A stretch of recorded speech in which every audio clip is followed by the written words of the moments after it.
Today, we have the Air Jordan 32. This is the low top version. Shouts to Jordan Brand for sending these our way. We've played in these for 2 weeks now. Buckets and I have both played in the same pair, so I guess it's almost like 4 weeks into the shoe.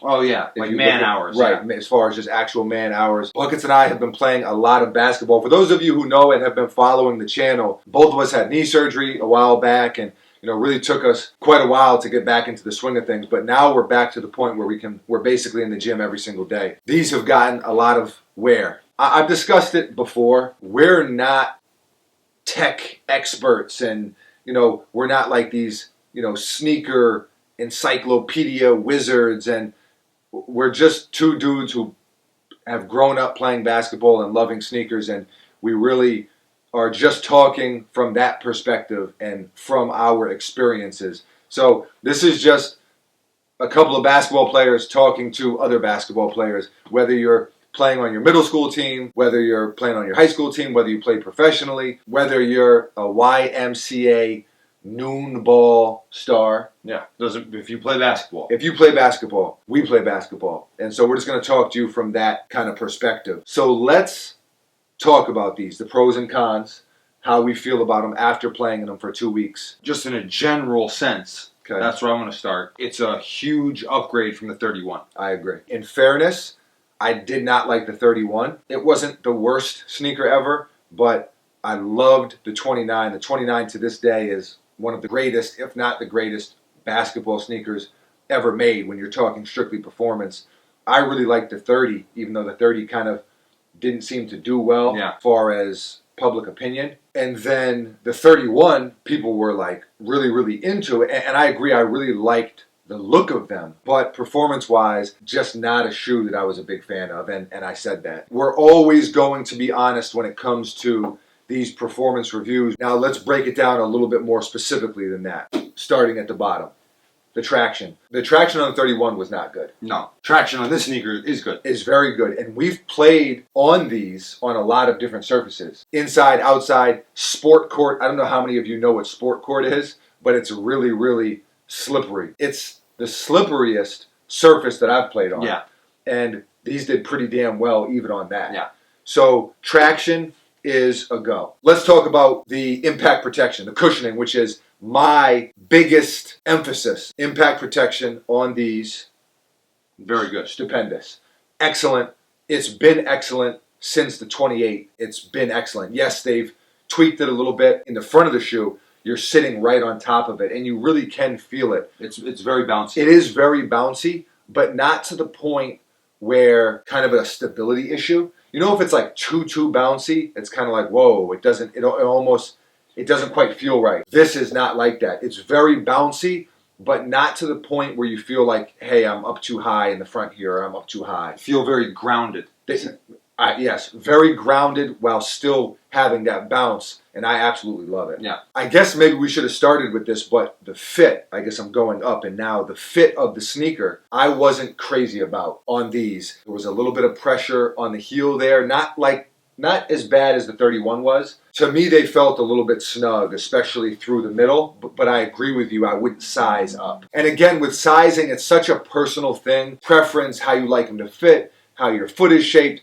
If you have any question about if you're one of those people who are really like borderline size-wise, go into the mall, go into your local sneaker store and try them on. So I would say I don't like the fit. Okay. Would be they were a little snug, they were a little tight. They did break in, and they did feel better as time went on. But for me, that's the weakest part of the sneaker. Another thing that's a weakness that we both talked about is breathability. Little to no breathability.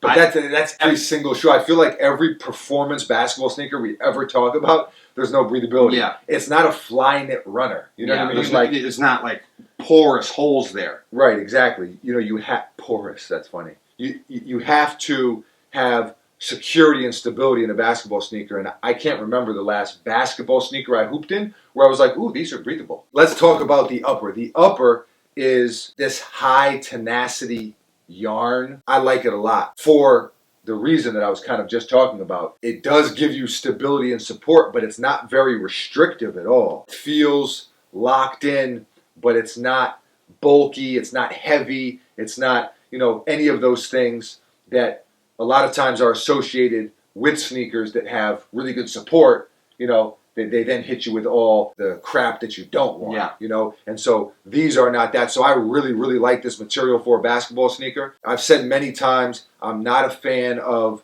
the booty one-piece setup, but it seems like with a lot of brands, it's working better and better. They're really tweaking it so there's not much dead space. I didn't feel like there was almost any dead space in the shoe. I agree. I said I didn't like the fit, just I guess it wasn't as comfortable as like the 29 ultra comfortable. You don't even realize you have a sneaker on. You definitely know you have a sneaker on when you're wearing this. I agree. The lockdown is excellent. The lockdown is very good. If there was cons to this sneaker, right, they're a little bit tricky to lace, just the way it is. It's a very aesthetic type of thing here, right, where like almost you don't even see the laces. You can lace them tight, right. but it's just a little bit harder to. I agree. For me, that wouldn't even be a con, but you are absolutely right. The lacing setup is a little bit tricky. For practical purposes, it's awesome because it really does keep you locked in. Yeah. Like we've mentioned. I mean, I'd say lockdown on the sneaker is one of the most impressive parts of it. Yeah, I agree. Everything about the way the shoe is structured and the lacing setup, the inside, everything about it really lends itself to being locked in. These are performance basketball sneakers. At the end of the day, you have to keep that in mind. They're made to play basketball in. Yeah. They really are. I think Jordan Brand did a great job with them. I like them a lot. I love how they look. We never talk about that really performance-wise because at the end of the day, if they perform well, they perform well. I don't like them as much as the 29, which is, the cream of the crop for me. Probably only because of comfort. Yeah. And at the end of the day, that is a big thing. If you're on court, that's why I really couldn't do much with the 31. It just was so uncomfortable, and I couldn't really play in them. That and the traction. So that's pretty much it. That's the sneaker. I like them a lot. This has taken over. The PG1 was my sneaker of choice. Right. This is now my sneaker of choice. I like them a lot. I like them a lot. I like them a lot. I'm trying to think about what other performance options are out there right now. But this would have to be at the top of the list. Yeah, I agree. Definitely at the top of the list. Just as far as when you look at every aspect and overall, there really isn't a real weakness with them. You can nitpick a little bit and on comfort or, like you said with the lacing or the breathability, really small things. But traction money, cushioning money, lockdown money. Those are the things that you really, really need in a basketball sneaker. So kudos to Jordan Brand. Nice to see them. I feel like they dropped the ball, like I said, with the 31. So it's nice to see them come back and really knock this one out of the park. The Air Jordan 32. So those are our thoughts on this sneaker after playing in them for a couple weeks. You heard it here first. This is Buckets. I am Foamy. We are out of here.